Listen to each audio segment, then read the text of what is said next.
आज हम बात करने जा रहे हैं सऊदी अरेबिया के लाइन सिटी के बारे में। क्यों सऊदी अरेबिया इस लाइन सिटी को बनाने का प्लान कर रहा है, क्या है इनका मास्टर प्लान। इस सिटी के डिजाइन की एक अलग ही बात है, वो है लाइन। मतलब ये सिटी जो बनाई जा रही है वो एक सीधी लाइन में होगी और इस सिटी में ना ही कोई रोड होगी और ना ही कोई इस पर गाड़ियां चलाएगा। ये फुल्ली ऑटोमेटेड सिटी होगी जो एडवांस पब्लिक ट्रांसपोर्ट सिस्टम के द्वारा ट्रेवल करेगी। और इस सिटी को बनाने का सपना देखा है सऊदी के किंग सलमान ने, जिन्हें हम MBS यानी कि मोहम्मद बिन सलमान नाम से भी जानते हैं। MBS का सपना है कि ये सिटी 2030 से पहले ही बन जाए और इस सिटी को बनाने का जिम्मा उठाया है हाउस ऑफ सऊद ने, यानी कि सऊदी की रॉयल फैमिली। और अगर इस फैमिली की नेटवर्थ की तुलना की जाए तो वो है $1.4 ट्रिलियन। और अगर इसको और अच्छे से समझना है तो 1 ट्रिलियन में होते हैं 1 लाख करोड़ रुपए। यहाँ पर बात हो रही है डॉलर की, तो 80 रुपए चल रहा है अभी। इसका मतलब 1 ट्रिलियन डॉलर में होते हैं 80 लाख करोड़ रुपए। इसका मतलब है कि अगर आपके पास 1 ट्रिलियन डॉलर हो तो आप 80 लाख लोगों को 1 करोड़ रुपए दे सकते हैं। और यहाँ पर बात हो रही है $1.4 ट्रिलियन की, यानी कि आप करीब 1 करोड़ 12 लाख लोगों को 1 करोड़ रुपए दे सकते हैं। सोचिए ये कितनी बड़ी रकम है। अगर इसको और इजीली समझना है तो मैं आपको बता देता हूँ, Jeff Bezos, Elon Musk, Bill Gates, Mark Zuckerberg और बाकी के जितने भी टॉप 20 के अंदर लोग आते हैं, उनकी सारों की इनकम, मतलब सारों का जितनी धनराशि है उसको इकट्ठा कर लिया जाए तो भी वो इस हाउस ऑफ सऊद की नेटवर्थ को सरपास नहीं कर पाएंगे। लेकिन सभी को ये पता होना चाहिए कि ये सब पैसा कमाया गया है ऑयल से। लेकिन ज़्यादातर लोगों का मानना था कि इलेक्ट्रिक व्हीकल आने से ऑयल का खेल खत्म हो जाएगा और सऊदी का भी। लेकिन लोगों को पता भी होना चाहिए कि जो सऊदी का ऑयल है वो खुद से भी खत्म होने वाला था 20 से 30 सालों के अंदर।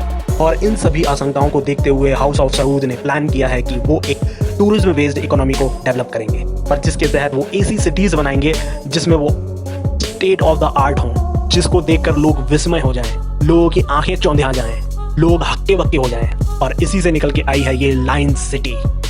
ये सिटी पूरी तरह से फ्यूचरिस्टिक होगी, तो 3 लेयर्स में बनाई जाएगी। सबसे पहली जो लेयर है वो है स्पाइन लेयर, जिसमें आपको मिलेगी AI based transport, ultra high speed transit और नेक्स्ट जनरेशन फ्राइट ऑपरेशन। आपके ट्रांसपोर्टेशन को बहुत ही फास्ट कर देगी। सामान की डिलीवरी हो, आपकी ट्रैवलिंग हो, सब कुछ वेरी फास्ट। सेकेंड लेयर होगी सर्विस लेयर, जो कि एक इनविजिबल लेयर ऑफ इंफ्रास्ट्रक्चर होगी, यानी कि यहाँ पर सारे जो मैनेजमेंट के लोग हैं वो लोग बैठेंगे, वो सारे इन चीज़ों का ध्यान रखेंगे कि बाकी सारी चीज़ें सही चल रही हैं कि नहीं चल रही। और वहीं पर लास्ट लेयर जो पेडेस्ट्रियन लेयर है वो आती है, जहाँ पर लोग पैदल चल सकेंगे, अपना जीवन यापन करेंगे प्रॉपरली मजे से, यानी कि no pollution, nothing, everything is happy. अब सबसे बड़ी बात आती है कि इस सिटी को बनाने में कितना पैसा लगेगा। तो इस सिटी को बनाने में जितना पैसा लगने वाला है बहुत ही बड़ी रकम है, वो है $500 बिलियन। कई देशों की इकोनॉमी भी इतनी बड़ी नहीं है।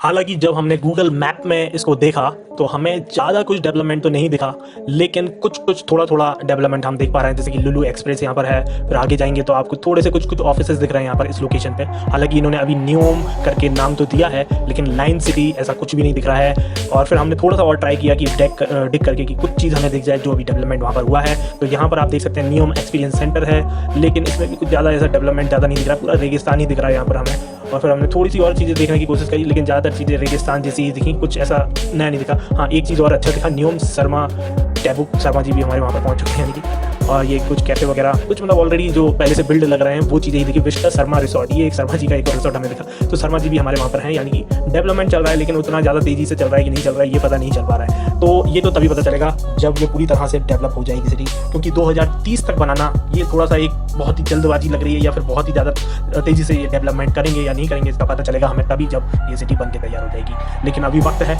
8 साल बचे हैं। 8 साल में क्या होता है, कितना डेवलपमेंट होता है, कैसे होता है, क्योंकि बहुत ही सुपर फास्ट स्पीड ट्रेन इन्हें बनाना है, बहुत अच्छा सिस्टम इन्हें तैयार करना है। वो 8 साल में होता है कि नहीं होता है। हालांकि इससे इंडिया को, हमको क्या फ़ायदा होगा, हमको भी फ़ायदा हो सकता है, क्योंकि हम भी, हमारे बहुत सारे वर्कर्स वगैरह वहाँ पर जॉब करने जाते हैं, तो ऑलरेडी इसमें काफ़ी सारी जॉब्स मिलता है जहाँ पर लोगों को जाने का भी मन करता है। दुबई में तो लोग काफ़ी घूमने भी जाते हैं, और बहुत ही अच्छी बात है कि इस तरह की कुछ नई सिटीज़ डेवलप हों जो देखने में मतलब विस्मय करने लगे। तो इसी के साथ वीडियो बंद करते हैं। धन्यवाद।